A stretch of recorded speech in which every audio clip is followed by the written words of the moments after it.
Um, yes. Talk about the Christmas cards you and Bobby Knight will be sending to each other. You know, I get up to go to Mass this morning, and there's like 100 text messages. I'm like, what in the world happened?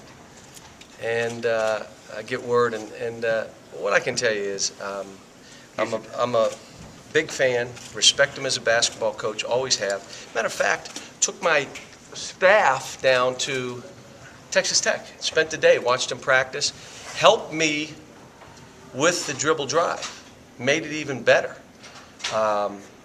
Don't agree with what he said, but it doesn't change how I feel about him.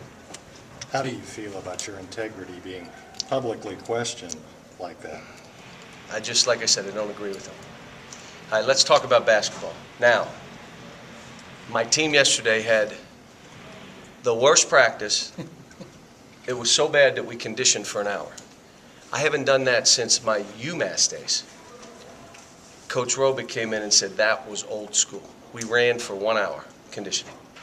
And so I'm anxious to get in there and see what we have today.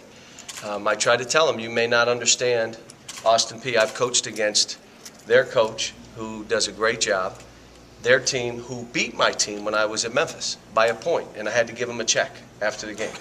The check and the W. And I called him the next day and said, you did a great job and should have beat us by more than a point.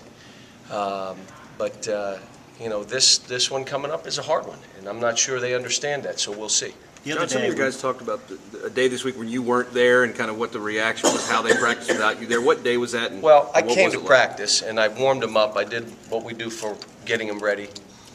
Went about a half hour, went hard, went pretty good, and I said, okay, now we're going to scrimmage. But I'm not going to stay because I stop you too much, and I want it to be conditioning as much as scrimmaging. I will watch the tape. They will bring it to me after, and right after practice, I'll watch the tape. And they had reverted about 5 weeks. Basically, they're not ready to be empowered. In other words, it's not ready for them to, it's your team, now go play. Tell me when you're ready to come in and out. Well, let's go zone. No, coach, play man. All right, we'll stay man. I'm thinking about going at Patrick. I want it. Give it to, we're not ready for all that stuff yet. What we are is I've got to be in there, I've got to be on top of them, I've got to drive them, and I told them, you're not, to be empowered, you got to be, one, responsible. Two, you got to be trustworthy, that we know you're going to do what you're supposed to do. Third thing is you got to be loyal to each other. When you're down 16, you're down on a 10-2 run, you don't blame each other, you're loyal to each other. And third thing is you have to have from within your drive. It doesn't come from me, it doesn't come from a coach, it comes from yourself. It's a drive that comes from within. And I said, we're just not ready for that.